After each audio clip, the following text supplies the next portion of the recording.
प्रभुपाद की जय।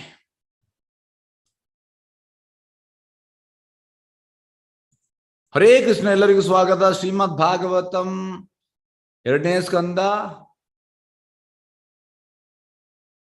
10ನೇ ಅಧ್ಯಾಯ ಶ್ಲೋಕ 20. ನಾಸಿಕೆ ನಿರಭಿದ್ಯೇತ್ಯ ಧೂದೋಯತಿ ನ ಬಸ್ವತಿ ತತ್ರ ವಾಯು ಗಂಧವಾಹ ಗ್ರಾಣಾನಸಿ ಜಿಜಿಕ್ಷತ. ಅನುವಾದ. ಅನಂತರ ಪರಮಪುರುಷನು ಗಂಧವನ್ನು ಆಘ್ರಾಣಿಸಲು ಅಪೇಕ್ಷಿಸಿದಾಗ ನಾಸಿಕ ಮತ್ತು ಉಸಿರಾಟವು ಉತ್ಪನ್ನವಾದವು. ಗ್ರಾಣೇಂದ್ರಿಯ ಮತ್ತು ವಾಸನೆಗಳ ಅಸ್ತಿತ್ವಕ್ಕೆ ಬಂದವು. ಗಂಧವಾಹಕನಾದ ವಾಯು ನಿಯಂತ್ರಕ ದೇವತೆಯು ವ್ಯಕ್ತವಾದನು. ನಿನ್ನದು ಯಾವುದೆಲ್ಲ ವ್ಯಕ್ತವಾಯಿತು? ನಿನ್ನೆದು ನಾವು ನೋಡುವ ಅದಕ್ಕೆ ಕಂಟಿನ್ಯೂಯೇಷನ್ 18 17 ಓಕೆ. ಪ್ರಾಣಬಲ ವಿರಾಟ್ ಪುರುಷನ ಪ್ರಚೋದಿತವಾಗಿ ಹಸಿವು, ಬಾಯಾರಿಕೆ, ಕುಡಿಯಲು ತಿನ್ನಲು ಇಚ್ಛಿಸಿದ ಬಾಯು ತೆರೆಯಿತು. ಮತ್ತೆ ಬಾಯಿಯಿಂದ ಅಂಗುಲ, ಆಮೇಲೆ ನಾಲಿಗೆ, ಅನಂತರ ನಾಲಿಗೆ ಅವುಗಳನ್ನು ಆಸ್ವಾದಿಸಿದ ವಿಭಿನ್ನ ರಸ. ಮತ್ತೆ 19ನೇದು ಪರಮಪುರುಷನ ಮಾತನ್ನು ಅಪೇಕ್ಷಿಸಿದ ಬಾಯಿಯಿಂದ ಮಾತು. ಆಗ ಅಗ್ನಿಯ ನಿಯಂತ್ರಕ ದೇವತೆ ಬಾಯಿಯಿಂದ ಜನಿಸಿದನು. ಆದರೆ ಭಗವಂತ ನೀರಿನಲ್ಲಿ ಮಲಗಿದಾಗ ತಡೆಯಿಲ್ಲ. ಈಗ ಬರುವಂಥದ್ದು ಬಾಯಿ. ಈಗ ಇವತ್ತಿದು ಅನಂತರ ಪರಮಪುರುಷನ ಗಂಧವನ್ನ ಅಪೇಕ್ಷಿಸಿದ ನಾಸಿಕ, ಸ್ಮೆಲ್. ಉಸಿರಾಟವು, ರೆಸ್ಪಿರೇಷನ್, ಓಕೆ, ಉತ್ಪನ್ನವಾದವು.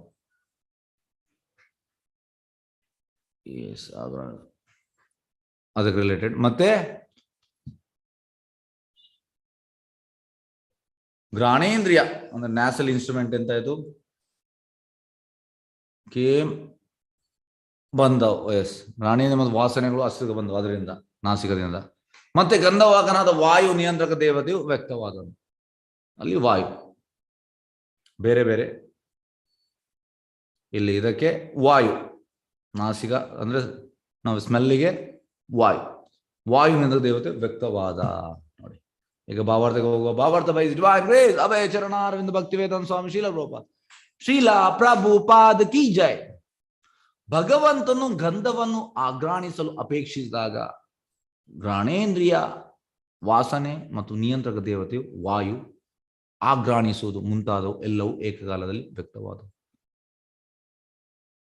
ಹೇಗೆಂದ್ರೆ ಈಗ ನೀವು ಸೌದಿದು ಅರೇಬಿ ಕಿಂಗ್, ಹೇಗೆ ನಾವು ಈಗ ಕಿಂಗ್ ರೂಲ್ ಇದ್ರ ಬಗ್ಗೆ ಮಾತಾಡುವ. Actually Krishna king. ಹಾಗಾಗಿ ಹೀಗೆ ಅರೇಬಿ ಹೇಗೆ ಅಂದ್ರೆ ಹೀಗೆ ಕೂತ್ಕೊಂಡು ಹೀಗೆ ಮಾಡುವಾಗ ಅಲ್ಲಿ ಒತ್ತಲಿಕ್ಕೆ 100 ಮಂದಿ ಬರ್ತಾರೆ.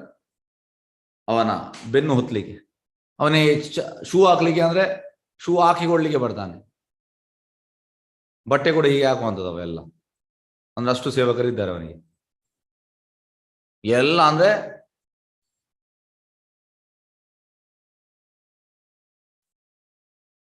ಎಲ್ಲ ಕಡೆ ಅವನಿಗೆ ಸೇವಕರು ರೆಡಿ ಇದ್ದಾರೆ. ಯಾವುದ ಕೂಡ ಅವನಿಗೆ ಟೆನ್ಷನ್ ಇಲ್ಲ. ಅದೇ ರೀತಿ ಭಗವಂತ ಕೂಡ, ಭಗವಂತನಿಗೆ ಇಲ್ಲಿ ಅಂತ ಗಂಧವನ್ನು ಆಘ್ರಾಣಿಸಲು ಅಪೇಕ್ಷಿಸಿದಾಗ ಹಾಗೆಂತಾಯ್ತು? ನಿಯಂತ್ರಕ ವಾಯು ದೇವತೆ ವಾಯು. ಹಾಗಾಗಿ ಈ ದೇವತೆಗಳೆಲ್ಲ ಅವ್ರಿಗೆ ಗೊತ್ತುಂಟು ಅವ್ರು ಇರುವುದು ಯಾಕೆಂದ್ರೆ ಭಗವಂತನನ್ನು ಪ್ಲೀಸ್ ಮಾಡ್ಲಿಕ್ಕೆ. ಹೇಗೆ ಈಗ ನಿಮ್ಗೆ ಉದಾಹರಣೆ ಕೊಟ್ಟೆ, ಅರೇಬಿಯಾ ರಾಜ ಕಿಂಗ್ ಸೇವಕರೆಲ್ಲ ಇರುವಂಥದ್ದು ಯಾಕೆ? ಅವನನ್ನು ಪ್ಲೀಸ್ ಮಾಡ್ಲಿಕ್ಕೆ. ಎಲ್ಲ ಅಲ್ಲಿ ತುಂಬಾ ಇದ್ದಾರೆ ಸೇವಕರು. ಅವನಿಗೆ ಮನೆಯಲ್ಲಿ ಪೂರ್ತಿ ಸೇವಕರೇ. ಅವನಿಗೆ ಸ್ವಿಚ್ ಕೂಡ ಹಾಕ್ಲಿಕ್ಕೆ ಎಲ್ಲ ಅವರು ಹಾಕ್ತಾರೆ. ಹೋಗಿ ಕೂತ್ಕೊಳ್ಳುವಾಗ ಅವ್ರಿಗೆ ಗೊತ್ತಾಗ್ತದೆ ಏನ್ ಮಾಡ್ಬೇಕು, ಎಂತ ಮಾಡ್ಬೇಕಂತ. ಅದೇ ರೀತಿ ಈ ದೇವತೆಗಳು ಕೂಡ ಇರುವಂತದ್ದು ಭಗವಂತನನ್ನು ಪ್ಲೀಸ್ ಮಾಡ್ಲಿಕ್ಕೆ. ದೇವತೆಗಳಿಗೆ ಗೊತ್ತು, ನಮ್ಗೆ ಗೊತ್ತಿಲ್ಲ, ಅಷ್ಟೇ ವ್ಯತ್ಯಾಸ. ಕೆಲವರು ಹೇಳ್ತಾರೆ ದೇವತೆಗಳಿಗೆ ಮತ್ತೆ ನಮ್ಗೆ ಎಂತ ವ್ಯತ್ಯಾಸ ಅಂತ. ದೇವತೆಗಳಿಗೆ ಗೊತ್ತುಂಟು ಅವರು ಭಗವಂತನ ಸೇವಕರು, ಹಾಗಾಗಿ ಅವರ ಉದ್ದೇಶ ಗೊತ್ತುಂಟು ಕೃಷ್ಣನ ಪ್ಲೀಸ್ ಮಾಡ್ಲಿಕ್ಕೆ. ನಮ್ಗೆ ಗೊತ್ತಿಲ್ಲ ನಾವು ಭಗವಂತನ ಸೇವಕರ ಅಂತ. ನಮ್ಗೆ ನಾವು ಯಾರ್ಯಾರನ್ನು ಪ್ಲೀಸ್ ಮಾಡ್ತಾ ಇದ್ದೇವೆ. ಇದು ವ್ಯತ್ಯಾಸ, ಇದು ದೊಡ್ಡ ವ್ಯತ್ಯಾಸ. ನಮಗೆ ಎಂತಂದ್ರೆ ನೋಡ್ಲಿಕ್ಕೆ ಇದು ಸಣ್ಣದಾಗ್ತದೆ, ಆದ್ರೆ ದೊಡ್ಡ ವ್ಯತ್ಯಾಸ. ಪ್ರಭುಪಾದ ಹೇಳುವಂಥದ್ದು 14ನೇ ಅಧ್ಯಾಯದಲ್ಲಿ ದೈವಿ ಹಾಗೂ ಆಸುರಿ ಸ್ವಭಾವ. What is the difference between ದೇವತಾಸ್ ಅಂಡ್ ಡೆಮನ್ಸ್? ದೇವತೆಗಳು ಮತ್ತೆ ಅಸುರರಿಗೆ ಏನ್ ವ್ಯತ್ಯಾಸ? ಪ್ರಭುಪಾದ ದೇವತಾಸ್ will align with God, but demons they will go against the Lord. Prabhupada ಹೇಳುವಂಥದ್ದು ಇದೇ ವ್ಯತ್ಯಾಸ, ಇದು ದೊಡ್ಡ ವ್ಯತ್ಯಾಸ. ಭಗವಂತ ಹೇಳಿದಾಗ ಕೇಳುವಂತಹದ್ದು ಅದು ದೇವತೆ, ಭಗವಂತ ಹೇಳಿದಾಗ ಕೇಳದಿರುವುದು ಅದು ರಾಕ್ಷಸ. ಹಾಗಾಗಿ ಪ್ರಭುಪಾದ ಹೇಳ್ತಾರೆ ಕಲಿಯುಗದಲ್ಲಿ ಎಷ್ಟು ಮಂದಿ ಕೇಳ್ತಾರೆ ಭಗವಂತ ಹೇಳಿದಾಗ.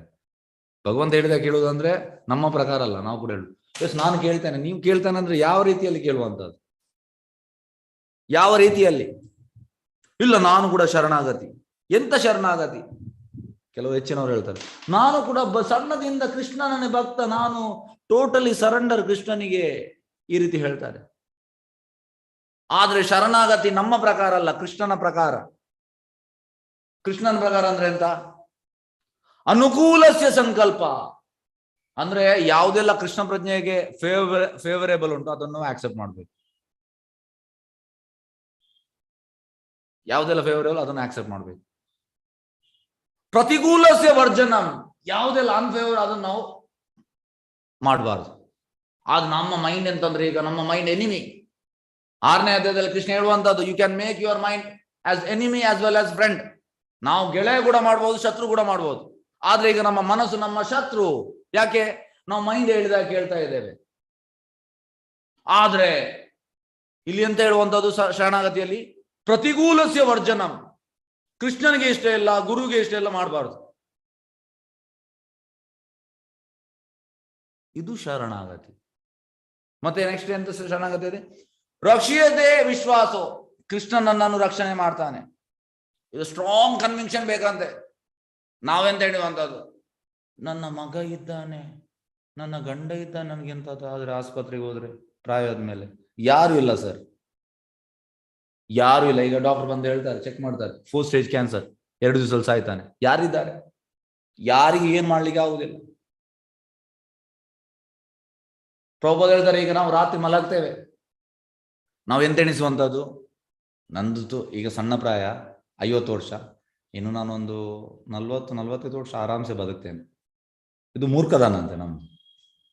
ರಾತ್ರಿ ನಾವು ಮಲಗುವಾಗ ಭಗವಂತನಿಗೆ ನಾವು ಪ್ರಾರ್ಥನೆ ಮಾಡ್ಬೇಕಂತ ಪ್ರಭುಪಾದ ಹೇಳ್ತಾರೆ. ಎಂತ? Krishna today you have given 1 date for service. ಒಂದು ದಿವಸ ಕೊಟ್ಟಿದ್ಯಾ, ನಾನು ಅದಕ್ಕೆ ಥ್ಯಾಂಕ್ಸ್, ಗ್ರಾಟಿಟ್ಯೂಡ್ ಹೇಳ್ಬೇಕಂತೆ. ಥ್ಯಾಂಕ್ಸ್, ನನಗೆ ಇನ್ನೊಂದು ದಿವಸ ಕೊಡು. ಅಂದ್ರೆ ರಾತ್ರಿ ಮಲಗುವಾಗ ಅಂತ ಅಂದ್ರೆ ಇನ್ನೊಂದು ದಿವಸ ನನಗೆ ಸೇವೆಗೆ ಅವಕಾಶ ಕೊಡು. ಹಾಗೆ ಹೇಳಿ ನಾವು ಪ್ರಾರ್ಥನೆ ಮಾಡಿ ಮಲಗಬೇಕಂತ. ಬೆಳಿಗ್ಗೆ ಎದ್ದ ಕೂಡಲೇ ನೀನು ನನಗೆ ಇನ್ನೊಂದು ದಿವಸ ಕೊಟ್ಟಿದ್ದೀಯಾ, ಇವತ್ತು ನಾನು ಟೋಟಲ್ ನಿನ್ನ ಸೇವೆ ಮಾಡ್ತೇನೆ. ಇದು ಇರ್ಬೇಕು ನಮ್ಮ ಮೆಂಟಾಲಿಟಿ. ಆದ್ರೆ ನಾವೆಂತ, ನಾವು ಗ್ರಾಂಟೆಡ್ ಎಸ್, ನನಗೆ ಸಣ್ಣ ಪ್ರಾಯ, ನಾನು ತುಂಬಾ ವರ್ಷ ಬದುಕ್ತೇನೆ. ಇಲ್ಲ ಸರ್, ಏನು ರಾತ್ರಿ ಮಲಗಿದಾಗ ಎಂತ ಬೇಕಿದ್ರೂ ಆಗ್ಬೋದು. ದೊಡ್ಡ ಒಂದು ಗುಡುಗು ಬಂದು ನಿಮ್ದು ಮನೆ ಇದಾಗ್ಬಹುದು, ಇಲ್ಲಾಂದ್ರೆ ಎಂತದೊಂದು ಆಗ್ಬಹುದು, ಯಾವ್ದಾದ್ರು ಹಾರ್ಟ್ ಅಟ್ಯಾಕ್ ಆಗ್ಬೋದು, ಇನ್ನೊಂದು ಆಗ್ಬೋದು, ಮತ್ತೊಂದು ಆಗ್ಬೋದು, ಎಂತದ್ದು ಆಗ್ಬೋದು, ಗ್ಯಾರಂಟಿ ಇಲ್ಲ. ಪದಂ ಪದಂ ವಿಪದಂ, ಪ್ರತಿ ಸ್ಟೆಪ್ ಡೇಂಜರಸ್. ಮೆಟೀರಿಯಲ್ ವರ್ಲ್ಡ್ ಅಂದ್ರೆ, ಭೌತಿಕ ಲೋಕ ಅಂದ್ರೆ ಡೇಂಜರಸ್, ಗ್ಯಾರಂಟಿ ಇಲ್ಲ.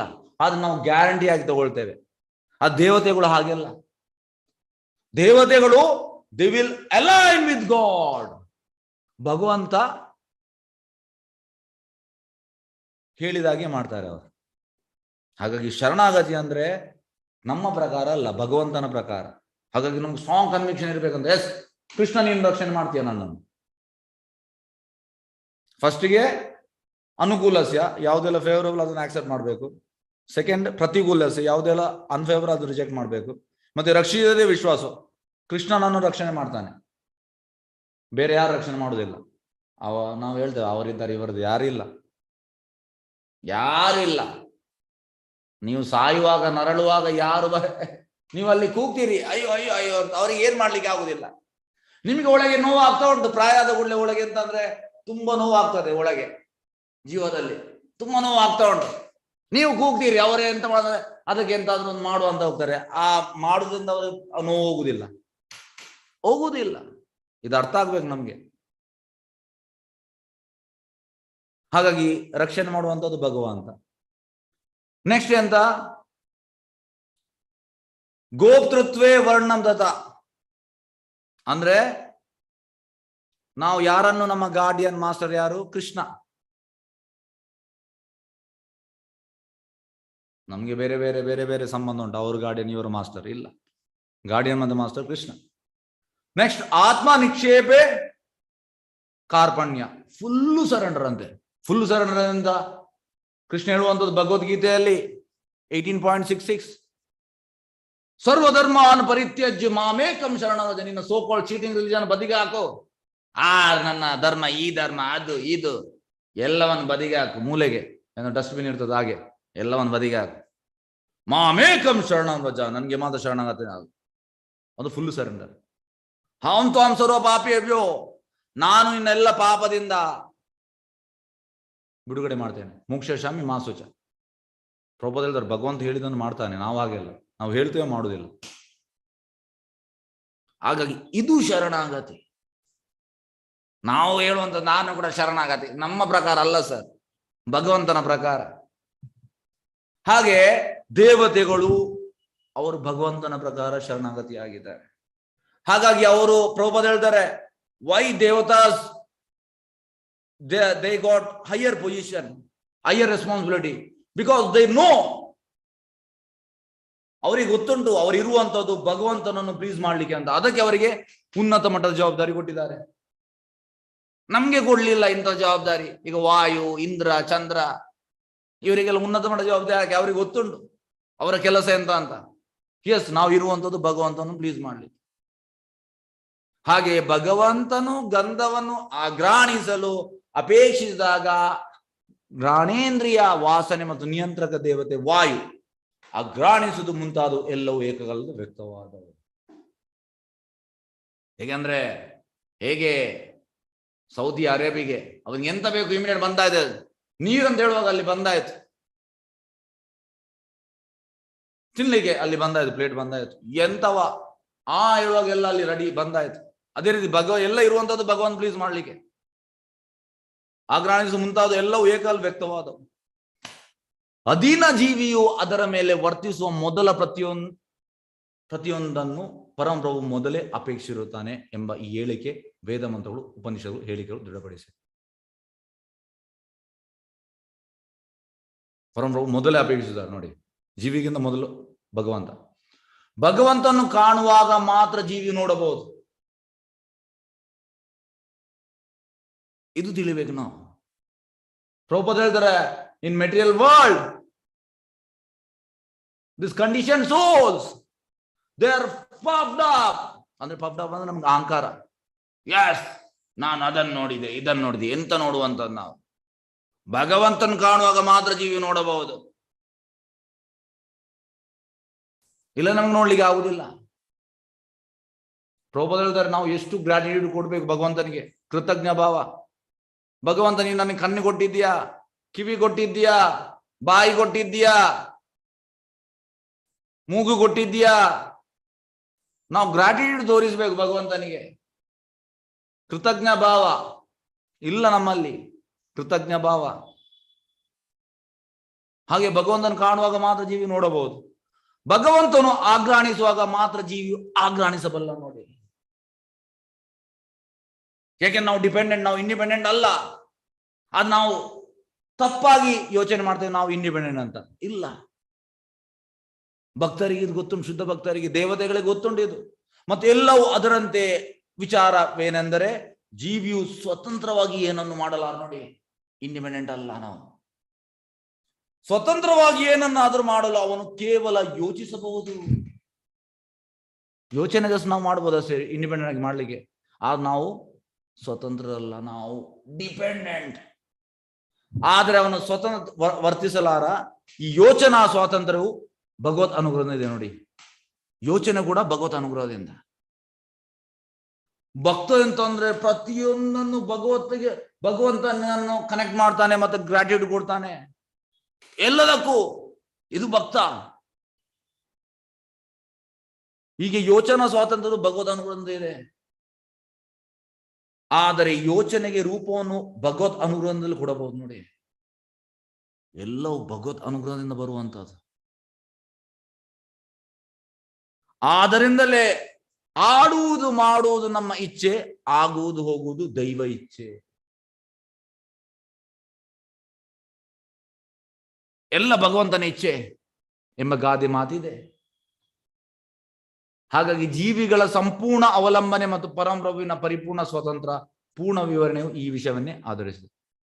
ಹಾಗೆ ನಾವು ಟೋಟಲಿ ಅಂದ್ರೆ ಭಗವಂತನನ್ನು ಫುಲ್ ಸರೆಂಡರ್, ಆತ್ಮ ನಿಕ್ಷೇಪ ಕಾರ್ಪಣ್ಯ, ಆತ್ಮ ನಿಕ್ಷೇಪ ಫುಲ್ ಸರೆಂಡರ್, ಸಂಪೂರ್ಣ ಅವಲಂಬನೆ ನೋಡಿ. ನಾವು ಟೋಟಲ್ ಕೃಷ್ಣನ ಮೇಲೆ ಡಿಪೆಂಡ್ ಆಗಿರ್ಬೇಕು. ಮತ್ತು ಪರಮ ಪ್ರಭುವಿನ ಪರಿಪೂರ್ಣ ಸ್ವತಂತ್ರ ಪೂರ್ಣ ವಿವರಣೆಯು ಈ ವಿಷಯವನ್ನೇ ಆಧರಿಸಿದೆ. ಭಗವಂತನೊಂದಿಗೆ ಸಮಾನರೆಂದು ಸಾಧಿಸುವ ಮಂದಮತಿಗಳು ತುಂಬಾ ಮಂದಿ ಇದ್ದಾರೆ. ನಿರಾಕಾರವಾದಿ ಮಾಯವಾದಿಗಳು. ನಾನು ನಾರಾಯಣ, ನೀನು ನಾರಾಯಣ, ನಾವು ಸತ್ತ ಮೇಲೆ ನಾವು ದೇವರಲ್ಲಿ ಒಂದಾಗೋದು, ನಾನು ನಾರಾಯಣ, ನಾವು ಸಾಯುಜ ಮೋಕ್ಷ, ನಾವು ದೇವರಾಗುವಂಥದ್ದು. ಎಂತ ದೇವರಾಗುವಂಥದ್ದು? Nobody is equal to Krishna, nobody is greater than Krishna. ಯಾರು ಕೂಡ ಸಮಾನರಲ್ಲ, ಮೇಲೂ ಕೂಡ ಅಲ್ಲ ಭಗವಂತನಿಗೆ. ಆದರೆ ಮಂದಮತಿಗಳು ಈ ರೀತಿ ಹೇಳ್ತಾರೆ. ಭಗವಂತನನ್ನು ಸಮಾನರೆಂದು ಸಾಧಿಸುವ ಮಂದಮತಿಗಳು ಮೊದಲು ತಾವು ಪರತರ ಮತ್ತು ಸ್ವತಂತ್ರ ಎಂಬುದನ್ನು ಸಿದ್ಧ ಮಾಡಬೇಕು. ಮಂದಮತಿಗಳಿಗೆ ಚಾಲೆಂಜ್ ನೋಡಿ. ಪ್ರಭುಪಾದರು ಅಂತ ಹೇಳ್ತಾರೆ, ಎಸ್ ನೀನು ಇಂಡಿಪೆಂಡೆಂಟ್ ನೀನು ಎಂತ ಇಂಡಿಪೆಂಡೆಂಟ್ ಹೇಳ್ಬೋದು. ಒಬ್ಬ ಹಾಗೆ ಇಂಡಿಪೆಂಡೆಂಟ್ ಹೇಳಿದ, ನಾನು ಇಂಡಿಪೆಂಡೆಂಟ್. ಅವನಿಗೆ ಹಲ್ಲು ನೋವು ಬಂತು, ಡಾಕ್ಟರ್ ಹತ್ರ ಹೋದ. ಇಂಡಿಪೆಂಡೆಂಟ್ ಅವನಿಗೆ ಅವು ಡಿಪೆಂಡ್ ಆಗಿದ್ದಾನೆ ಈಗ ಡಾಕ್ಟರ್ ಮೇಲೆ. ಎಂತ ಪ್ರಭುಪಾದ ಅಂದ್ರೆ ಯಾವ ಸೀಮೆಯವ ದೇವರು ಅಂದ್ರೆ ನಾನು ದೇವರು ಅಂತ ಹೇಳ್ತಾ ಅವನು ಹಲ್ಲು ನೋವು ಬರುವಾಗ ಈ ಕೈ ಇಟ್ಟಿದ್ದಾನೆ. ದೇವರಿಗೆ ಹಲ್ಲು ನೋವು ಬರ್ತದ? ಇಲ್ಲ. ಹಾಗಾಗಿ ಎಂತ ಇಂಡಿಪೆಂಡೆಂಟ್? ನಾವು ಇಂಡಿಪೆಂಡೆಂಟ್ ಅಲ್ಲ, ನಾವು ಡಿಪೆಂಡೆಂಟ್ ಎಂಬುದನ್ನು ಸಿದ್ಧ ಮಾಡಬೇಕು.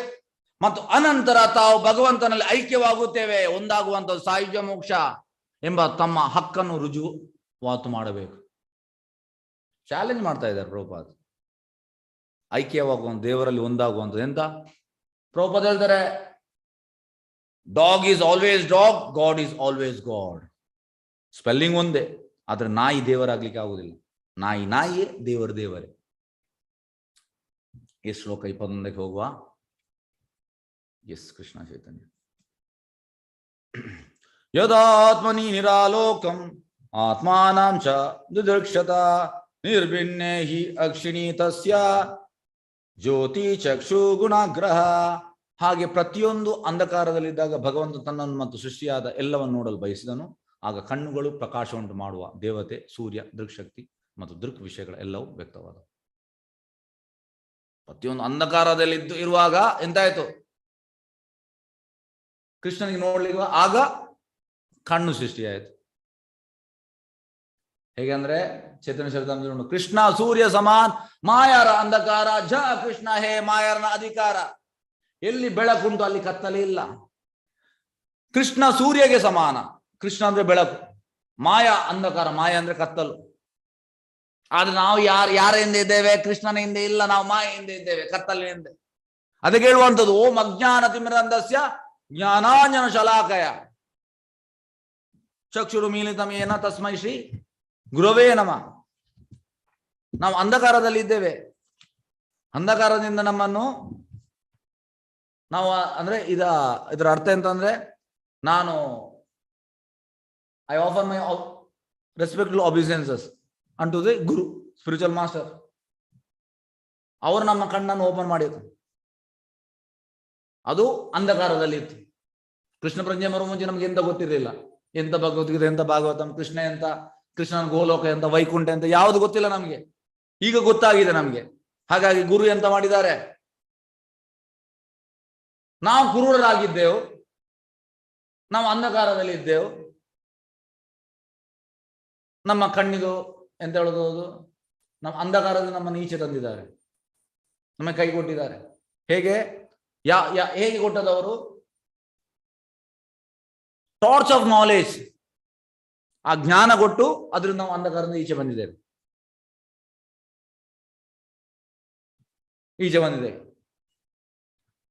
ಹಾಗಾಗಿ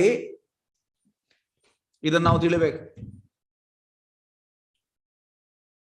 ಆಕ್ಚುಲಿ ನಾವು ಅಂಧಕಾರದಲ್ಲಿ ಇದ್ದೆವು, ಈಗ ನಾವು ಅಂಧಕಾರದಿಂದ ಆಚೆ ಬಂದಿದ್ದೇವೆ ಗುರುವಿನ ಕೃಪೆಯಿಂದ. ಹಾಗಾಗಿ ಪ್ರಭುಪಾದಿಗೆ ನಾವು ಎಷ್ಟು ಗ್ರಾಟಿಟ್ಯೂಡ್ ಸಲ್ಲಿಸಬೇಕು, ಎಷ್ಟು ಸಲ್ಲಿಸಿರುವ ಸಾಲದದು. ಹೇಗೆ ಅಂದ್ರೆ ತುಲಾಭಾರ ಮಾಡುವಾಗ ಕೃಷ್ಣ ಎಷ್ಟು ನೀವು ಲೋಡ್ ಹಾಕಿ ಕೃಷ್ಣನನ್ನು ಇದು ಮಾಡ್ಲಿಕ್ಕೆ ಬೀಟ್ ಮಾಡ್ಲಿಕ್ಕೆ ಆಗುದಿಲ್ಲ, ಕೃಷ್ಣ ಹೆವಿ. ಅದೇ ರೀತಿ ನಾವು ಹೇಳುವಂಥದ್ದು, ನಾವು ಪ್ರಭುಪಾದ ಹೇಗಂದ್ರೆ we are indebted.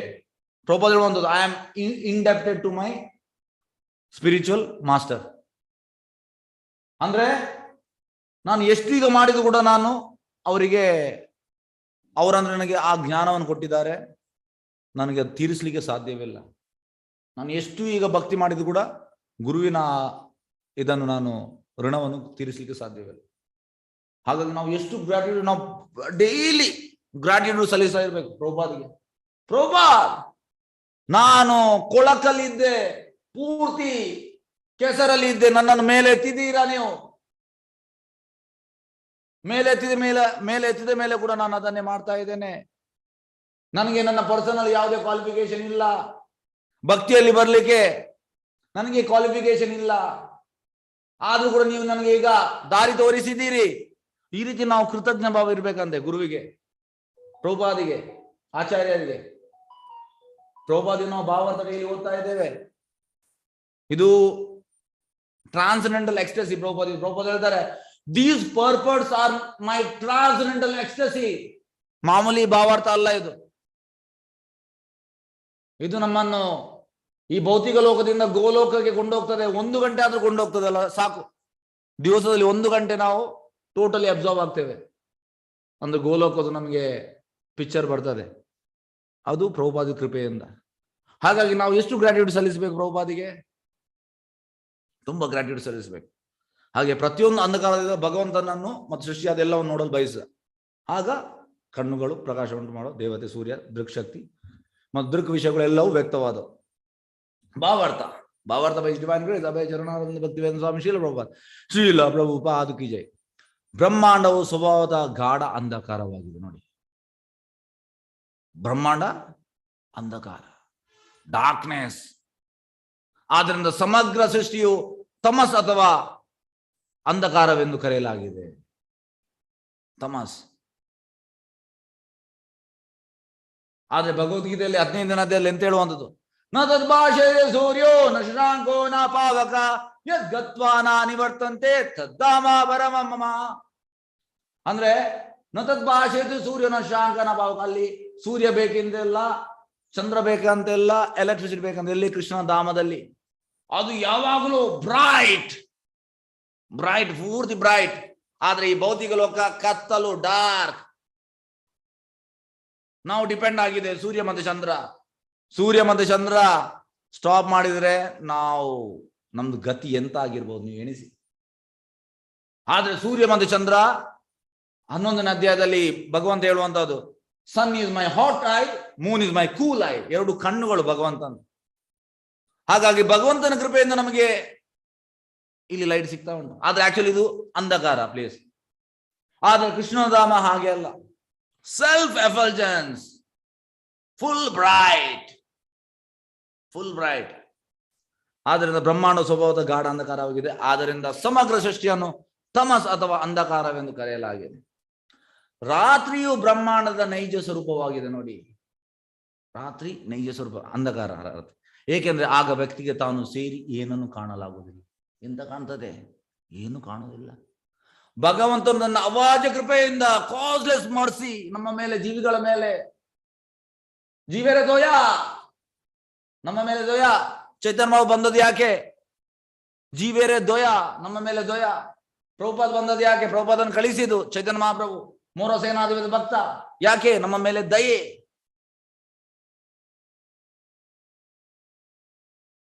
Condition souls are rotting in this material world. Prabhupada ಹೇಳ್ತಾರೆ ನಾವು ಬದ್ಧ ಜೀವಿಗಳು. ರಾಟಿಂಗ್ ಅಂದ್ರೆ ಕೊಳಕೆ ಎಲ್ಲ ಇರ್ತದಲ್ಲ, ಅದೇ ರೀತಿ ನಾವು ಕೊಳಿತಾ ಇದ್ದೇವೆ. Rotting in this material world. ಪುನರಪಿ ಜನನಂ ಪುನರಪಿ ಮರಣಂ. ನಮ್ಮನ್ನು ನೋಡಿ ಕರುಣೆ ಬರುವಂತದ್ದು ಯಾರಿಗೆ? ಶುದ್ಧ ಭಕ್ತರಿಗೆ ಮತ್ತೆ ಭಗವಂತನಿಗೆ, ಅದಕ್ಕೆ ಬರುವಂತದ್ದು. ಹಾಗಾಗಿ ಭಗವಂತ ತನ್ನ ಅವ್ಯಾಜ ಕೃಪೆಯಿಂದ ಮೊದಲು ತನ್ನನ್ನು ಮತ್ತು ಹಾಗೆ ಎಲ್ಲ ಸೃಷ್ಟಿಯನ್ನು ನೋಡಲು ಅಪೇಕ್ಷಿಸಿದ. ಹೀಗೆ ಸೂರ್ಯನ ವ್ಯಕ್ತವಾದ ಎಲ್ಲಾ ಜೀವಿಗಳು ನೋಡುವ ಶಕ್ತಿ ಉಂಟಾಯಿತು. ಸೂರ್ಯ ಬಂದದ್ರಿಂದ ಸೂರ್ಯ ಇಂಡಿಪೆಂಡೆಂಟ್ ಅಲ್ಲ, ಸೂರ್ಯ ಡಿಪೆಂಡೆಂಟ್. ಇದಕ್ಕೆ ಬ್ರಹ್ಮ ಸಂಹಿತ ಶ್ಲೋಕ ಉಂಟು. ಯಕ್ಷುರೇಶ ಸವಿತಾ ಸಕಲಾಗ್ರಹಾನ್ ರಾಜ ಸಮಸ್ತ ಸುರಮೂರ್ತಿ ರಶೇಷ ತೇಜ ಎಸ್ ಯಜ್ಞ ಬ್ರಹ್ಮದಿ ಸಂವೃತ ಕಾಲಚಕ್ರು ಗೋವಿಂದಮಾದಿ ಪುರುಷಂ ತಮಂ ಭಜಾಮಿ. ಅಂದ್ರೆ ಸೂರ್ಯ, ಆ ಶ್ಲೋಕ ಹೇಳುವಂಥದ್ದು ಸೂರ್ಯ ಎಲ್ಲ ಗ್ರಹಗಳ ರಾಜ, ಆದ್ರೆ ಅವ ಇಂಡಿಪೆಂಡೆಂಟ್ ಅಲ್ಲ, ಅವ ಡಿಪೆಂಡೆಂಟ್. ಕೃಷ್ಣನ ಆದೇಶದಲ್ಲಿ ಕೊಡುವಂಥದ್ದು. ಇದನ್ನು ತಿಳಿಬೇಕು ನಾವು. ನೋಡು ಶಕ್ತಿ ಉಂಟಾಯಿತು ಮತ್ತು ನೋಟದ ವಸ್ತುಗಳು ಕೂಡ ವ್ಯಕ್ತವಾದವು. ಎಂದರೆ ಸೂರ್ಯನ ಸೃಷ್ಟಿಯ ನಂತರ ಪೂರ್ಣ ಅದ್ಭುತ ಜಗತ್ತು ಗೋಚರವಾಯಿತು. ನೆಕ್ಸ್ಟ್ ಶ್ಲೋಕಕ್ಕೆ ಹೋಗುವ. ಶ್ಲೋಕ 22. ಬೋಧ್ಯಮಾನಸ್ಯ ಋಷಿಭಿ ಆತ್ಮಾನ ತಜ್ಜಿಕ್ಷತ ಕರ್ಣೋಚ ನಿರಭಿದೇತ್ಯಾಂ ದಿಶಾ ಶ್ರೋತ್ರಂ ಗುಣಾಗ್ರಹ. ಮಹರ್ಷಿಗಳ ಅರಿವನ್ನು ಪಡೆಯುವ ಅಪೇಕ್ಷೆಯಿಂದ ಕಿವಿಗಳು ಮತ್ತೆ ಕಿವಿ ಬಂತು. ಶ್ರವಣ ಶಕ್ತಿ, ಶ್ರವಣ ನಿಯಂತ್ರಕ ದೇವತೆ ಮತ್ತು ಶ್ರವಣ ವಿಷಯಗಳ ವ್ಯಕ್ತವಾದವು. ಮಹರ್ಷಿಗಳು ಭಗವಂತನ ವಿಚಾರವನ್ನು ಆಲಿಸಲು ಅಪೇಕ್ಷಿಸಿದರು. ಮತ್ತೆ ಕಿವಿ. ಈಗ ಕಿವಿ ಇರುವಂಥದ್ದು ಯಾಕೆ? ಭಗವಂತನ ಬಗ್ಗೆ ಕೇಳಲಿಕ್ಕೆ, ಭಗವಂತನ ಬಗ್ಗೆ ಕೇಳಲಿಕ್ಕೆ. ಹಾಗಾಗಿ ಭಕ್ತರು ಎಂತ ಮಾಡ್ತಾರೆ? ಭಕ್ತರಿಗೆ ಇದು ಗೊತ್ತುಂಟು. ಭಕ್ತರು ಈಗ ನಮ್ಮ ಅಂಬರೀಷ್ ಮಹಾರಾಜ್ ಅವರ ಎಲ್ಲ ಇಂದ್ರಿಯಗಳನ್ನು ಭಗವಂತ ಸೇವೆಗೆ ಯೂಸ್ ಮಾಡಿದರು. ಕಿವಿಯಿಂದ ಭಗವಂತನ ಬಗ್ಗೆ ಕೇಳುವಂಥದ್ದು, ಕಣ್ಣಿಂದ ಭಗವಂತನ ನೋಡುವಂಥದ್ದು, ಮೂಗಿನಿಂದ ಭಗವಂತನಿಗೆ ಹಾಕಿದ ಹೂವನ್ನು ಸ್ಮೆಲ್ ಮಾಡುವಂಥದ್ದು, ಬಾಯಿಯಿಂದ ಕೃಷ್ಣನ ಬಗ್ಗೆ ಹೇಳುವಂಥದ್ದು, ಮತ್ತೆ ನಾಲಿಗೆಯಿಂದ ಕೃಷ್ಣ ಪ್ರಸಾದ ತಿನ್ನುವಂಥದ್ದು, ಚರ್ಮದಿಂದ ಭಕ್ತರನ್ನು ಸ್ಪರ್ಶ ಮಾಡುವಂಥದ್ದು, ಕೈಯನ್ನು ಭಗವಂತನ ದೇವಸ್ಥಾನ ಕ್ಲೀನ್ ಮಾಡ್ಲಿಕ್ಕೆ ಯೂಸ್ ಮಾಡಿದರು, ರಾಜ ಕಾಲನ್ನು ಭಗವಂತನ ಕಡೆ ನಡೀಲಿಕ್ಕೆ ಯೂಸ್ ಮಾಡಿದರು. ಹಾಗೆ ಎಲ್ಲ ಅಂಗವನ್ನು ಭಗವಂತನ ಸೇವೆಗೆ. ಹಾಗಾಗಿ ಇಲ್ಲಿ ಕಿವಿ ಕೂಡ ಇರುವಂಥ ಶ್ರವಣ ಶಕ್ತಿ ಇರುವಂಥದ್ದು ನಾವು ಭಗವಂತನ ಬಗ್ಗೆ ಕೇಳಲಿಕ್ಕೆ ಇರಬೇಕು. ಹಾಗೆ ಇಲ್ಲಿ ಎಂತಾಗ್ತದೆ? ಭಗವಂತನಿಗೆ ಶ್ರವಣ ಶಕ್ತಿ, ಕಿವಿಗಳು ಅಪೇಕ್ಷಿತ ಕಿವಿಗಳು, ಶ್ರವಣ ಶಕ್ತಿ, ಶ್ರವಣ ದೇವತೆ ಮತ್ತು ಶ್ರವಣ ವಿಷಯಗಳು ವ್ಯಕ್ತವಾದವು ಕೇಳಲಿಕ್ಕೆ. ಹಾಗೆ ಮಹರ್ಷಿಗಳು ಭಗವಂತನ ವಿಚಾರವನ್ನು ಆಲಿಸಲು ಅಪೇಕ್ಷಿತರು. ಮಹರ್ಷಿಗಳು ಯಾವಾಗಲೂ ಭಗವಂತನ ವಿಚಾರವನ್ನು ಕೇಳುವಂಥದ್ದು. ಎಸ್ ಭಾವಾರ್ಥ ಡಿವೈನ್ ಗ್ರೇಸ್ ಅವೇ ಶರಣಾರವಿಂದ ಭಕ್ತಿವೇಂದ್ರ ಸ್ವಾಮಿ ಶೀಲ ಪ್ರಭುಪಾದ ಕಿ ಜೈ. ಭಗವದ್ಗೀತೆಯಲ್ಲಿ ಹೇಳಿದಂತೆ ಜ್ಞಾನದ ಪ್ರಗತಿಯಿಂದ ವ್ಯಕ್ತಿಯು ಪ್ರತಿಯೊಂದರ ಸಾರ ಸರ್ವಸ್ವವಾದ ಪರಂಪ್ರಭುವಿನ ವಿಚಾರವನ್ನು ತಿಳಿಯಲು ಪ್ರಯತ್ನಿಸಬೇಕು. ಜ್ಞಾನದ ಪ್ರಗತಿಯಿಂದ ಅಡ್ವಾನ್ಸ್ಮೆಂಟ್ ಆಫ್ ನಾಲೆಜ್. ಎಂತ ಸಾರ ಸರ್ವಸ್ವ ಅಂದ್ರೆ ಸಮಂಬೋನಂ. 10th ಕ್ಯಾಂಟೋ ಸಮಂಬೋನಂ ಯಾರು? ಕೃಷ್ಣ. ಪರಂಪ್ರಭುವಿನ ವಿಚಾರವನ್ನು ತಿಳಿಯಲು ಪ್ರಯತ್ನಿಸಬೇಕು, ಬೇರೆ ಯಾವುದಲ್ಲ. ಜ್ಞಾನವೆಂದರೆ ಭಗವಂತನ ನಿರ್ದೇಶದಿಂದ ಕೆಲಸ ಮಾಡುವ ಪ್ರಕೃತಿ ನಿಯಮಗಳು ಮತ್ತು ಭೌತಿಕ ಜ್ಞಾನವಷ್ಟೇ ಅಲ್ಲ.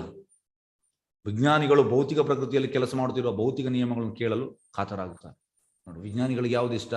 ಭಗವಂತನ ಬಗ್ಗೆ ಅಲ್ಲ, ಭೌತಿಕ ಪ್ರಕೃತಿ ಬಗ್ಗೆ, ಶಕ್ತಿ ಇದ್ರ ಬಗ್ಗೆ ಅವರಿಗೆ ಇಷ್ಟ ಇರ್ತದೆ ನಿಯಮ. ಆದ್ರೆ ಭಗವಂತನ ಬಗ್ಗೆ ಇಲ್ಲ. ಆಕಾಶವಾಣಿ ಅಥವಾ ದೂರದರ್ಶನ ಮೂಲಕ ತಮ್ಮಿಂದ ಬಹುದೂರವಾಗಿರುವ ಇತರ ಗ್ರಹಗಳ ಮೇಲೆ ನಡೆಯುತ್ತಿರುವ ವಿಷಯಗಳನ್ನು ಕುರಿತು ಕೇಳಲು ಅವರು ಕಾತರ. ನೋಡಿ, ವಿಜ್ಞಾನಿಗಳು ಯಾವುದು ವಿಷಯ ಅವರಿಗೆ? ಆಕಾಶವಾಣಿ ಮತ್ತೆ ದೂರದರ್ಶನದಿಂದ ಬಹುದೂರವಾಗಿರುವ ಬೇರೆ ಗ್ರಹಗಳ ಬಗ್ಗೆ ಕೇಳಲು ಅವರಿಗೆ ಇಚ್ಛೆ ಉಂಟು. ಆದರೆ ಶ್ರವಣ ಶಕ್ತಿ ಅಥವಾ ಶ್ರವಣ ಸಾಧನೆಗಳನ್ನು ಭಗವಂತನು ಅವರಿಗೆ ನೀಡಿರುವುದು ಅದು ಅವರಿಗೆ ಗೊತ್ತಿಲ್ಲ. ಇದು ಅವರ ಮಿಸ್ಟೇಕ್. ಈಗ ವಿಜ್ಞಾನಿಗಳಿಗೆ ಶ್ರವಣ ಶಕ್ತಿ ಕೊಟ್ಟದ್ದು ಯಾರು? ಅವನಿಗೆ ಮೆಮೊರಿ ಯಾರು ಕೊಟ್ಟದ್ದು? ಅವರಿಗೆ ಬ್ರೈನ್ ಯಾರು ಕೊಟ್ಟದ್ದು? ಪ್ರಭುಪಾದ ಹೇಳ್ತಾರೆ, whether scientist can create his brain, who has given brain? Krishna. ಆದರೆ ಹಾಗೆ ಮಾಡುವುದಿಲ್ಲ ಅವರು. ನೋಡಿ, ಆದರೆ ಶ್ರವಣ ಶಕ್ತಿ ಅಥವಾ ಶ್ರವಣ ಸಾಧನೆ ಭಗವಂತ ಅವರಿಗೆ ನೀಡಿರುವುದು ಪರಮ ಆತ್ಮನ ವಿಚಾರ ಅಥವಾ ಭಗವಂತನ ವಿಚಾರ ಶ್ರವಣ ಮಾಡೋದು ಎಂಬುದನ್ನು ಅವರು ತಿಳಿದರು. ಭಗವಂತ ಇದನ್ನು ಯಾಕೆ ಕೊಟ್ಟಿದ್ದಾನೆ? ಅವನ ಬಗ್ಗೆ ತಿಳಿಲಿಕ್ಕೆ. ಆದ್ರೆ ನಾವು ಬೇರೆ ವಿಷಯಕ್ಕೆ ಯೂಸ್ ಮಾಡ್ತೇವೆ. ಎಸ್ಪೆಷಲಿ ನಾಸ್ತಿಕರು, ಎಲ್ಲರೂ, ಮೂಢರು, ನರಾಧಮರು, ನಾಸ್ತಿಕರು, ಮಾಯಾಪ್ರತಜ್ಞಾನರು, ಮತ್ತೆ ಆಸುರಿ ಸ್ವಭಾವದವರು, ಇವರೆಲ್ಲ ಬೇರೆದಕ್ಕೆ ಯೂಸ್ ಮಾಡ್ತಾರೆ. ಆದ್ರೆ ಭಗವಂತನಿಗೆ ಯೂಸ್ ಮಾಡ್ಬೇಕಾಗ್ತದೆ. ದುರದೃಷ್ಟದಿಂದ ಲೋಕ ವ್ಯವಹಾರಗಳ ತರಂಗಗಳನ್ನ ಆಲಿಸಲು ಶ್ರವಣ ಶಕ್ತಿಯನ್ನು ದುರುಪಯೋಗ ಪಡಿಸಿಕೊಳ್ಳಲಾಗುತ್ತದೆ. ನೋಡಿ, ಲೋಕದ ವ್ಯವಹಾರಕ್ಕೆ ಹೇಗೆಂದ್ರೆ ಶ್ರೀಲ ಭಕ್ತಿವೇದಾಂತ ಸರಸ್ವತಿ ಠಾಕೂರ್ ಹೇಳುವಂಥದ್ದು. ಅವರು ಹೇಗೆಂದ್ರೆ ಈ ಮ್ಯಾಗಝಿನ್ ಮತ್ತೆ ಪೇಪರ್, ಡೈಲಿ ಪೇಪರ್ ಸ್ಟಾರ್ಟ್ ಮಾಡಿದ್ರು, ಪ್ರಿಂಟಿಂಗ್. ಅವ್ರು ಹೇಳುವಂಥದ್ದು, this materialistic people even they are distributing paper. ಈಗ ಜನರಿಗೆಲ್ಲ ಪೇಪರ್ ಇಲ್ಲದ್ರೆ ಎಂತ ಆಗ್ತದೆ? 1 ಗಂಟೆಲ್ಲ ಓದ್ತಾರೆ ಬೆಳಿಗ್ಗೆ ಎಲ್ಲ. ಅಂದ್ರೆ ಆ ದಿವಸ ಅವ್ರದ್ದು ಹೋಯ್ತು, ಅಂದ್ರೆ ಎಡಿಕ್ಟ್ ಆಗಿದ್ದಾರೆ ಜನರು ಪೇಪರ್ಗೆ. ಆದ್ರೆ ಶ್ರೀಲ ಭಕ್ತಿವೇದಾಂತ ಸರಸ್ವತಿ ಠಾಕೂರ್ ಹೇಳುವಂತ ಅದರಲ್ಲಿ ಎಂತ ಉಂಟು? Same news. ನಿನ್ನೆ ಇದಾಯ್ತು ಪೊಲಿಟಿಕ್ಸ್, ಈ ಪೊಲಿಟಿಕ್ಸ್ ಬಗ್ಗೆ ಇರುವಂತದ್ದು ಒಂದು ಪೇಜ್, ಕ್ರಿಕೆಟ್ ಬಗ್ಗೆ, ಸ್ಪೋರ್ಟ್ಸ್ ಬಗ್ಗೆ ಇರ್ತದೆ, ಒಂದು ಪೇಜ್ ಪಿಕ್ಚರ್ ಬಗ್ಗೆ ಇರ್ತದೆ, ಇದೇ ಇರುವಂತದ್ದು. ಆದ್ರೆ ಶ್ರೀಲ ಭಕ್ತಿವೇದಾಂತ ಸರಸ್ವತಿ ಠಾಕೂರ್ ಹೇಳ್ತಾರೆ, ನಮ್ಮ ಪೇಪರ್ ಹಾಗೆ ಅಲ್ಲ, ನಾವು ಇವತ್ತು ಕೊಟ್ಟ ನ್ಯೂಸ್ ನಾಳೆ ಕೊಡುವುದಿಲ್ಲ. ಅಂದ್ರೆ ಅಷ್ಟು ವಿಷಯ ಉಂಟು. ಇವತ್ತು ಲಿವಿಂಗ್ ಎನ್ಸೈಕ್ಲೋಪೀಡಿಯಾ, ಅವರಿಗೆ more than 2 lakh ಶ್ಲೋಕ ಗೊತ್ತಿತ್ತು. ಅವ್ರು ಹೇಳ್ತಾರೆ, ದೇರ್ ಆರ್ ಸೋ ಮಚ್. ಅವರು ಒಂದು ಶ್ಲೋಕವನ್ನು 1 ತಿಂಗಳು ಕ್ಲಾಸ್ ಮಾಡಿದ್ದಾರೆ. ಮೊದಲ ಶ್ಲೋಕ ಶ್ರೀಮದ್ ಭಾಗವತಂ ಜನ್ಮಾದ್ಯಸ್ಯ. ಪ್ರಭುಪಾದ ಹೇಳ್ತಾರೆ, he can take for many more days. ಅದರಲ್ಲಿ ಅಷ್ಟು ರಸ ಉಂಟು, ಅಷ್ಟು ವಿಷಯ ಉಂಟು. ಹಾಗಾಗಿ ಇಲ್ಲಿ ನೋಡಿ ಅಂತ ದುರದೃಷ್ಟದಿಂದ ಲೋಕ ವ್ಯವಹಾರದ ತರಂಗವನ್ನಾಗಿಸಲು ಶ್ರವಣ ಶಕ್ತಿಯನ್ನು ದುರುಪಯೋಗ ಪಡಿಸಿಕೊಳ್ತಾರೆ. ಶ್ರವಣವನ್ನು ಇದಕ್ಕೆ ಯೂಸ್ ಮಾಡ್ತಿದ್ದಾರೆ. ಮಹರ್ಷಿಗಳು ವೇದ ಜ್ಞಾನದ ಮೂಲಕ ಭಗವಂತನ ವಿಚಾರ ಕೇಳಲು ಆಸಕ್ತರಾಗಿದ್ದರು. ಮಹರ್ಷಿಗಳು ಹಾಗೆಲ್ಲ ಭಗವಂತನ ವಿಷಯ ಕೇಳಲು ಅವರು ಆಸಕ್ತರಾಗಿದ್ದರು, ಬೇರೇನನ್ನು ಅಲ್ಲ. ಅದು ಜ್ಞಾನವನ್ನು ಶ್ರವಣದ ಮೂಲಕ ಪಡೆಯುವ ಪ್ರಾರಂಭವಾಗಿದೆ ನೋಡಿ. ಹಾಗಾಗಿ ನಾವು ಕೇಳುವುದನ್ನು ಭಗವಂತನ ಬಗ್ಗೆ ಕೇಳಬೇಕು. ಶ್ಲೋಕ 23. ವಸ್ತುನಾ ಮೃದು ಕಾಠಿನ್ಯ ಲಘು ಗುರು ಓಷ್ಣ ಶೀತತಾಂ ಜುಜುಕ್ಷದ ತ್ವಕ್ ನಿರ್ಭಿನ್ನ ತಸ್ಯಾಂ ರೋಮ ಮಹೀರುಹ ತತ್ರ ಚ ಅಂತ ಬಹಿ ವಾತ ತ್ವಚಾ ಲಬ್ಧ ಗುಣ ವೃತ. ಅನುವಾದ: ಜಡದ ಭೌತಿಕ ಲಕ್ಷಣ ಗ್ರಹಿಸಲು ಅಪೇಕ್ಷಿಸಿದಾಗ ಮೃದುತ್ವ, ಕಾಠಿನ್ಯ, ಉಷ್ಣ, ಶೀತ, ಹಗುರ ಮತ್ತು ಭಾರ, ಇಂದ್ರಿಯಾನುಭವಗಳ ಹಿನ್ನೆಲೆ, ಚರ್ಮ ರಂಧ್ರಗಳ, ದೇಹದ ಮೇಲಿನ ರೋಮಗಳು ಮತ್ತು ಅವುಗಳ ನಿಯಂತ್ರಕ ದೇವತೆಗಳು, ವೃಕ್ಷಗಳು ಹುಟ್ಟಿದವು. ಚರ್ಮದ ಒಳಗೆ ಮತ್ತು ಹೊರಗೆ ಆವರಿಸಿರುವ ಗಾಳಿಯ ಮೂಲಕ ಇಂದ್ರಿಯ ಜ್ಞಾನವು ಪ್ರಮುಖವಾಯಿತು. ಎಸ್, ಶೀತ, ಎಸ್, ಇಂದ್ರಿಯಾನುಭವ, ಚರ್ಮ, ನೆಕ್ಸ್ಟ್ ಚರ್ಮ ಬರುವಂಥದ್ದು. ಚರ್ಮರಂಧ್ರಗಳ ದೇಹದ ಮೇಲಿನ ರೋಮಗಳು, ನಿಯಂತ್ರ ದೇವತೆ, ವೃಕ್ಷಗಳು ಹುಟ್ಟಿದವು. ಎಸ್, ಈಗ ಭಾವಾರ್ಥಕ್ಕೆ ಹೋಗುವ. ಭಾವಾರ್ಥ ಬೈ ಡಿವೈನ್ ಗ್ರೇಸ್ ಚರಣಾರವಿಂದ ಭಕ್ತಿವೇದಾಂತ ಸ್ವಾಮಿ ಶೀಲ ಪ್ರಭುಪಾದ ಕಿ ಜೈ. ಮೃದುತ್ವದಂತ ಜಡದ ಭೌತಿಕ ಲಕ್ಷಣಗಳು ಇಂದ್ರಿಯಾನುಭವದ ವಿಷಯಗಳಾಗಿದೆ. ಭೌತಿಕ ಲಕ್ಷಣಗಳು ನೋಡಿ, ಮೃದುತ್ವ, ಇಂದ್ರಿಯಾನುಭವ ಇದು. ಹೀಗೆ ಭೌತಿಕ ಜ್ಞಾನವು ಸ್ಪರ್ಶ ಜ್ಞಾನದ ವಿಷಯವಾಗಿದೆ. ಸ್ಪರ್ಶ, ಚರ್ಮದಿಂದ ಸ್ಪರ್ಶ. ಜಡದ ಉಷ್ಣವನ್ನು ಕೈಯಿಂದ ಸ್ಪರ್ಶಿಸುವುದರಿಂದ ಅಳೆಯಬಹುದು. ಕೈಯಿಂದ ನಾವು ಗೊತ್ತಾಗ್ತದೆ. ಒಂದು ವಸ್ತುವಿನ ತೂಕವನ್ನು ಅದನ್ನು ಕೈಯಿಂದ ಎತ್ತುವ ಮೂಲಕ ಅಳೆಯಬಹುದು. ತೂಕ ಕೈಯಿಂದ ನಮಗೆ ಗೊತ್ತಾಗ್ತದೆ. ಹಾಗೆ ಅದರ ಭಾರ ಮತ್ತು ಹಗುರವನ್ನು ಅಂದಾಜು ಮಾಡಬಹುದು. ಚರ್ಮರಂಧ್ರಗಳು ಮತ್ತು ಶರೀರದ ಮೇಲಿರುವ ರೋಮಗಳೆಲ್ಲವೂ ಸ್ಪರ್ಶ ಜ್ಞಾನದೊಂದಿಗೆ ಪರಸ್ಪರ ಅವಲಂಬಿಸಲಾಗಿದೆ. ಚರ್ಮದಿಂದ ಸ್ಪರ್ಶ. ಚರ್ಮದ ಒಳಗೆ ಮತ್ತು ಹೊರಗೆ ಬೀಸುತ್ತಿರುವ ಗಾಳಿಯು ಕೂಡ ಇಂದ್ರಿಯ ಜ್ಞಾನದ ಒಂದು ವಿಷಯವಾಗಿದೆ. ಹಾಗಾಗಿ ಚರ್ಮವನ್ನು ನಾವು ಯಾವುದಕ್ಕೆ ಯೂಸ್ ಮಾಡಬೇಕು? ಭಗವಂತನ ಭಕ್ತರನ್ನು ಸ್ಪರ್ಶ ಮಾಡಲಿ. ಈ ಇಂದ್ರಿಯ ಜ್ಞಾನವು ಸಹ ಜ್ಞಾನದ ಆಕಾರ. ಆದ್ದರಿಂದ ಭೌತಿಕ ಅಥವಾ ಶಾರೀರಿಕ ಜ್ಞಾನವು ಮೇಲೆ ಸೂಚಿಸಿದಂತೆ ಪರಮ ಆತ್ಮಜ್ಞಾನಕ್ಕೆ ಅಧೀನವಾಗಿದೆ. ಭೌತಿಕ ಜ್ಞಾನ, ಶಾರೀರಿಕ ಜ್ಞಾನ ಯಾವುದಕ್ಕೆ? ಪರಮ ಆತ್ಮಜ್ಞಾನಕ್ಕೆ ಅಧೀನವಾಗಿದೆ. ಸ್ಪಿರಿಚುವಲ್ ಇದರ ಅಂಡರ್.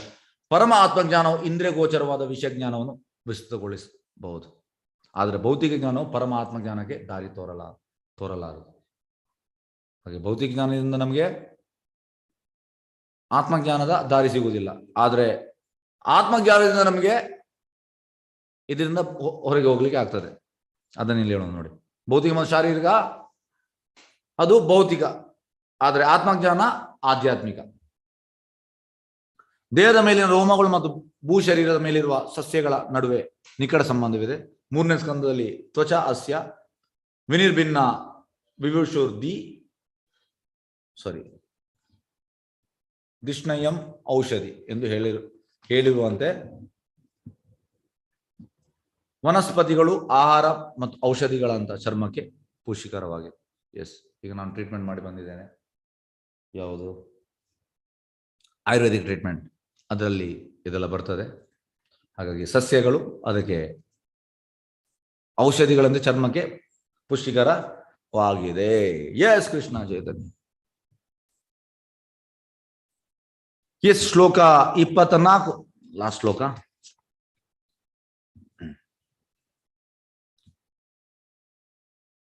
ಹಸ್ತೋ ರುರುಹತೋ ತಸ್ಯ ನಾನಾ ಕರ್ಮ ಚಿಕಿತ್ಸಯ ತಯೋತು ಬಲವಾನಿಂದ್ರ ಆದನಂ ಉಭಯ ಆಶ್ರಯಂ. ಅನಂತರ ಪರಂಬ್ರಹ್ಮ ವಿವಿಧ ಕೆಲಸವನ್ನು ಮಾಡಲು ಬಯಸಿದಾಗ 2 ಕೈಗಳು ಮತ್ತು ನಿಯಂತ್ರಣ ಬಲ ಮತ್ತು ಸ್ವರ್ಗದ ದೇವತೆ ಇಂದ್ರ ವ್ಯಕ್ತವಾದ. ನೆಕ್ಸ್ಟ್ ಬರುವಂತದ್ದು ಚರ್ಮ ಆದ್ಮೇಲೆ ನೆಕ್ಸ್ಟ್ ಅಂತ ಕೈಗಳು ಮತ್ತು ಬಲ ಮತ್ತೆ ಅದರಿಂದ ಸ್ವರ್ಗದ ದೇವತೆ. ಹಾಗೆ ಕೈಗಳನ್ನು ದೇವತೆಗಳನ್ನು ಅವಲಂಬಿಸಿದ ಕಾರ್ಯಗಳು ವ್ಯಕ್ತವಾದವು. ಎಸ್, ಭಾವಾರ್ಥ ವೈಸ್ ಡಿವೈನ್ ಗ್ರೇಸ್ ಅಭಯ ಚರಣಾನಂದ ಭಕ್ತಿ ಸ್ವಾಮಿ ಶ್ರೀಲ ಪ್ರಭುಪಾದ ಕಿ ಜೈ. ಜೀವಿಯ ಇಂದ್ರಿಯಾಂಗಗಳು ಯಾವ ಹಂತದಲ್ಲಿಯೂ ಸ್ವತಂತ್ರವಾಗಿಲ್ಲ. ನೋಡಿ, ನಮ್ಮ ಇಂದ್ರಿಯಗಳು ಸ್ವತಂತ್ರ ಅಲ್ಲ ಎಂಬುದು ನಾವು ಪ್ರತಿಯೊಂದು ಅಂಶದಲ್ಲಿಯೂ ಪ್ರಯೋಜನಾತ್ಮಕವಾಗಿ ಗಮನಿಸಬಹುದು. ಭಗವಂತನು ಇಂದ್ರಿಯಗಳ ಪ್ರಭು ಎಂದು ಋಷಿಕೇಶನ್ ಪ್ರಸಿದ್ಧ. ಋಷಿಕ ಅಂದ್ರೆ ಇಂದ್ರಿಯ, ಏಷ್ ಅಂದ್ರೆ ಒಡೆಯ, ಮಾಸ್ಟರ್ ಆಫ್ ಸೆನ್ಸಸ್ ಕೃಷ್ಣ. ಹಾಗಾಗಿ ನಾವು ಇಂದ್ರಿಯಗಳನ್ನು ಯಾರಿಗೆ? ಭಗವಂತನ ಸೇವೆಗೆ ತೊಡಗಿಸಬೇಕು. ಇಂದ್ರಿಯಗಳು ಸ್ವತಂತ್ರ ಅಲ್ಲ. ನಾವು ಭಗವಂತನ ಸೇವೆಗೆ ತೊಡಗಿಸದಿದ್ದರೆ ಎಂತಾಗ್ತದೆ? ಇಂದ್ರಿಯಗಳು ನಮ್ಮನ್ನು ಹರಾಸ್ ಮಾಡ್ತದೆ. ಆಗ ಮನಸ್ಸು ಕಂಟ್ರೋಲ್ಗೆ ಬರುವುದಿಲ್ಲ, ಬುದ್ಧಿ ಚುರುಕಾಗುವುದಿಲ್ಲ. ಹಾಗೆ ಜೀವಿಯ ಇಂದ್ರಿಯಾಂಗಗಳು ಭಗವಂತನ ಇಚ್ಛೆಯಂತೆ ವ್ಯಕ್ತವಾಗಿದೆ ಮತ್ತು ಪ್ರತಿ ಅಂಗವು ಒಬ್ಬ ನಿರ್ದಿಷ್ಟ ದೇವತೆಯಿಂದ ನಿಯಂತ್ರಿತವಾಗಿದೆ. ಪ್ರತಿ ಅಂಗ. ಆದ್ರಿಂದ ಯಾರೊಬ್ಬನು ಇಂದ್ರಿಯಗಳ ಯಾವ ರೀತಿಯ ಒಡೆತನವನ್ನು ಸಾಧಿಸುವಂತಿಲ್ಲ. ಇಂದ್ರಿಯ ಒಡೆ ಯಾರು ಕೂಡ ಅಲ್ಲ. ಇಂದ್ರಿಯ ಒಡೆ ಕೃಷ್ಣ. ಜೀವಿಯು ಇಂದ್ರಿಯಗಳಿಂದ ನಿಯಂತ್ರಣನಾಗಿದ್ದಾನೆ. ಇಂದ್ರಿಯಗಳು ದೇವತೆಗಳಿಂದ ನಿಯಂತ್ರಣವಾಗಿದ್ದಾನೆ. ಒಂದಕ್ಕೊಂದು ರಿಲೇಟ್ ನೋಡಿ. ನಾವು ಇಂದ್ರಿಯಗಳಿಂದ ನಿಯಂತ್ರಣರಾಗಿದ್ದೇವೆ, ಇಂದ್ರಿಯಗಳು ದೇವತೆಗಳಿಂದ ನಿಯಂತ್ರಣವಾಗಿದೆ. ದೇವತೆಗಳು ಪರಮಪ್ರಭುವಿನ ಸೇವಕರಾಗಿದ್ದಾರೆ. ದೇವತೆಗಳು ಕೃಷ್ಣನ ಸೇವಕರು. ಇದು ಸೃಷ್ಟಿ ಪದ್ಧತಿಯ ವ್ಯವಸ್ಥೆವಾಗಿದೆ. ನೋಡಿ, ಪ್ರಭುಪಾದ್ ನಮಗೆ ಯಾವ ರೀತಿಯಲ್ಲಿ ಹೇಳ್ತಾ ಇದ್ದಾರೆ, ಮಗುವಿಗೆ ಅರ್ಥ ಆಗೋ ರೀತಿಯಲ್ಲಿ ಹೇಳ್ತಾ ಇದ್ದಾರೆ. ಸಣ್ಣ ಮಗು, ಫಸ್ಟ್ ಸ್ಟ್ಯಾಂಡರ್ಡ್ ಮಗುವಿಗೆ ನೀವು ಥಿಯರಮ್ ಹೇಳಿದ್ರೆ ಅರ್ಥ ಆಗ್ತದೆ ಇಲ್ಲ ಎಂತ ಹೇಳುವಂಥದ್ದು. 1 + 1 = 2, ಮತ್ತೆ 1 × 1, 1 × 2, 1 × 1 = 1, 1 × 2 = 2. ಇದನ್ನು ನಾವು ಹೇಳಿಕೊಳ್ತೇವೆ ಸಣ್ಣ ಮಕ್ಕಳಿಗೆ, ಫಸ್ಟ್ ಸ್ಟ್ಯಾಂಡರ್ಡ್ ಮಕ್ಕಳಿಗೆ. ಬೇಸಿಕ್ಸ್ ಅದು. ಮ್ಯಾಥ್ಸ್ ಇದು ನಾವು ಥಿಯರಮ್ ಎಲ್ಲ ಹೇಳಿಕೊಡುವುದಿಲ್ಲ. ಅದೇ ರೀತಿ ಪ್ರಭುಪಾದ್ ಕೂಡ ನಮಗೆ ನೋಡಿ ಭಾವಾರ್ಥದಲ್ಲಿ ಯಾವ ರೀತಿಯಲ್ಲಿ ಮಗುವಿಗೆ ಹೇಳಿದಾಗ ಹೇಳ್ತಾ ಇದ್ದಾರೆ, ಅದು ಕೂಡ ನಮ್ಗೆ ಅರ್ಥವಾಗುವುದಿಲ್ಲ. ದೇವತೆಗಳು ಪರಮಪ್ರಭುವಿನ ಸೇವಕರಾಗಿದ್ದಾರೆ. ಇದು ಸೃಷ್ಟಿ ಪದ್ಧತಿಯ ವ್ಯವಸ್ಥೆವಾಗಿದೆ. ಎಲ್ಲವೂ ಅಂತಿಮವಾಗಿ ಪರಮಪ್ರಭುವಿಂದ ನಿಯಂತ್ರಿತವಾಗಿದೆ. ಎಲ್ಲದಕ್ಕೂ ಕಾರಣ, ಸರ್ವ ಕಾರಣ ಕೃಷ್ಣ. ಅವನ ಕಂಟ್ರೋಲ್, ಅವನ ಓಜಸ, ಅವನ ಅಂಡರ್ ಉಂಟು. ಭೌತಿಕ ಪ್ರಕೃತಿಗೆ ಅಥವಾ ಜೀವಿಗೆ ಯಾರಿಗೂ ಸ್ವತಂತ್ರವಿಲ್ಲ. ನಾವು ಇಂಡಿಪೆಂಡೆಂಟ್ ಅಲ್ಲ. ನಾವು ಎನಿಸಿದ್ದೇವೆ ಫಾಲ್ಸ್ಲಿ ಜೀವ is considering is independent. Prabhupad ಹೇಳ್ತಾರೆ. ತಪ್ಪಾಗಿ ನಾವು ಯೋಚನೆ ಮಾಡುವಂಥದ್ದು ನಾನು ಇಂಡಿಪೆಂಡೆಂಟ್ ಅಲ್ಲ, ನಾವು ಡಿಪೆಂಡೆಂಟ್. ತಾನೇ ತನ್ನ ಇಂದ್ರಿಯಗಳ ಪ್ರಭು ಎಂದು ಸಾಧಿಸುವ ಭ್ರಾಂತ ಜೀವಿ. ನೋಡಿ, ನಾವು ಭ್ರಾಂತ ಜೀವಿ. ಭಗವಂತನ ಬಹಿರಂಗ ಶಕ್ತಿ ಹಿಡಿತದಲ್ಲಿ ಇರುತ್ತಾನೆ. ಬಹಿರಂಗ ಶಕ್ತಿ ಅಂದ್ರೆ ಮಹಾಮಾಯೆ. ಅವಳು ಎಂತ ಮಾಡ್ತಾ ಇದ್ದಾಳೆ? ಜಪಟೀಯ ತಾರೆ ಚಟ್ನಿ ಮಾಡ್ತಾ ಇದ್ದಾಳೆ, ನಮ್ಮನ್ನು ಗ್ರೈಂಡ್ ಮಾಡಿ. ನಾವು ಅವಳಂದರಿದ್ದೇವೆ, 3 ಗುಣದಲ್ಲಿ ಇದ್ದೇವೆ.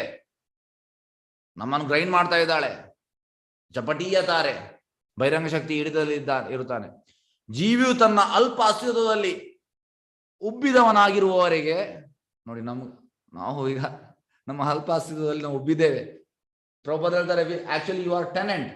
ಬಾಡಿಗೆ ಇರುವವ ಅಂದ್ರೆ ಎಂತ ಆಯ್ತಂದ್ರೆ, ಕೆಲವರೆಲ್ಲ ಎಂತ ಮಾಡ್ತಾರೆ, ಈ ಬಾಡಿಗೆ ಕಾರ್ ಎಲ್ಲ ತಗೊಳ್ತಾರೆ. BMW ದೊಡ್ಡ ಶೋ ಮಾಡ್ತಾರೆ. ಹೀಗೆ ದೊಡ್ಡ ಕಾರ್, ಪೋರ್ಷೆ, ಆಡಿ, ಆಕ್ಚುಲಿ ಅವ ಬಾಡಿಗೆ ತಗೊಂಡದ್ದು. ಆದ್ರೆ ಓನರ್ ಆಗಿ ಹೀಗೆ ಅಲ್ಲಿ ಫೋಟೋ ಎಲ್ಲ ತೆಗುವಂತ ಹೀಗೆಲ್ಲ ಮಾಡ್ತಾನೆ. ಯಾಕೆ? ಉಬ್ಬಿ ಹೋಗಿದ್ದಾನೆ. ಅದೇ ರೀತಿ ನಾವು ಕೂಡ ಉಬ್ಬಿ ಹೋಗಿದ್ದೇವೆ ನೋಡಿ. ಜೀವಿಯು ತನ್ನ ಅಲ್ಪಾಸದಲ್ಲಿ ಉಬ್ಬಿದವನಾಗಿರುವವರೆಗೆ ಅವನು ಭಗವಂತನ ಬಹಿರಂಗ ಶಕ್ತಿಯ ಕಠಿಣ ನಿಯಂತ್ರಣದ ದೀನವಾಗಿರುತ್ತಾನೆ ಎಂದು ತಿಳಿಯಬೇಕು. ನಾವು ಬಹಿರಂಗ ಶಕ್ತಿ ಮಹಾಮಾಯ ಅವಳ ಅಂಡರ್ ಇದ್ದೇವೆ. ಕಠಿಣ ನಿಯಂತ್ರಣ ನೋಡಿ. ಯಾಕೆ ಅವಳು ನಮ್ಮನ್ನು ಸ್ಪಿನ್ ಮಾಡ್ತಾ ಇದ್ದಾಳೆ, ರೊಟೇಟ್ ಮಾಡ್ತಾ ಇದ್ದಾಳೆ ನಮ್ಮನ್ನು. ಎಸ್, ಇಲ್ಲಿ ಹೋಗು, ಇಲ್ಲಿ ಹೋಗಿ, ಇಲ್ಲಿ ಹೋಗಿ, ಇಲ್ಲಿ ಹೋಗಿ, ಇಲ್ಲಿ ಹೋಗು. ನಾವು ಹೋಗುವಂಥದ್ದು ಸುಖ ಅಂತ. ಸುಖ ಇಲ್ಲ ಅಲ್ಲಿ, ಸುಖ ಇಲ್ಲಿ, ಸುಖ ಇಲ್ಲ. ತಿಳಿಯಬೇಕು. ತಾನು ಸ್ವಯಂ ಮುಕ್ತ ಆತ್ಮನೆಂದು ವ್ಯಕ್ತಿಯು ಎಷ್ಟೇ ಹೇಳಿಕೊಂಡರೂ ಮಾಯೆಯಿಂದ ಹಿಡಿತದಿಂದ ಮುಕ್ತವಾಗುವ ಪ್ರಶ್ನೆ ಇರುವುದಿಲ್ಲ. ಯಾಕೆಂದ್ರೆ ಮಾಯವಾದಿಗಳು, ಅದಕ್ಕೆ ಅವರಿಗೆ ಮಾಯವಾದಿಗಳು ಹೇಳುವಂಥದ್ದು, ನಿರಾಕಾರವಾದಿಗಳು ಅವ್ರು ಹೇಳುವಂಥದ್ದು ಎಂತ, ಅವರು ಮಾಯೆ ಕಂಟ್ರೋಲಲ್ಲಿ ಇದ್ದಾರೆ. ಯಾಕೆ? ಕೃಷ್ಣನ ಒಪ್ಪುವುದಿಲ್ಲ ಅವರು, ಕೃಷ್ಣನ ರೂಪ ಉಂಟಂತ. ಮತ್ತೆ ಯಾವುದು? ಮಾಯೆ. ಹಾಗೆ ಪ್ರಭುಪಾದ ಅದನ್ನು ಹೇಳೋಣ, ತಾನು ಸ್ವಯಂ ಮುಕ್ತಾತ್ಮನೆಂದು ವ್ಯಕ್ತಿಯು ಎಷ್ಟೇ ಹೇಳಿಕೊಂಡರೂ ಮಾಯೆ ಹಿಡಿತದಿಂದ ಮುಕ್ತವಾಗುವ ಪ್ರಶ್ನೆ ಇರುವುದಿಲ್ಲ. ಮಾಯೆಯಿಂದ ನಾವು ಮುಕ್ತ ಆಗಬೇಕು, ಕೃಷ್ಣನಿಗೆ ನಾವು ಸರೆಂಡರ್ ಆಗಬೇಕು ಅಷ್ಟೇ. ಆದ್ರೆ ಅವರು ಮಾಡುವುದಿಲ್ಲ. ಇದು ಸಮಸ್ಯೆ. ಜೈ ಕೃಷ್ಣ ಚೈತನ್ಯ.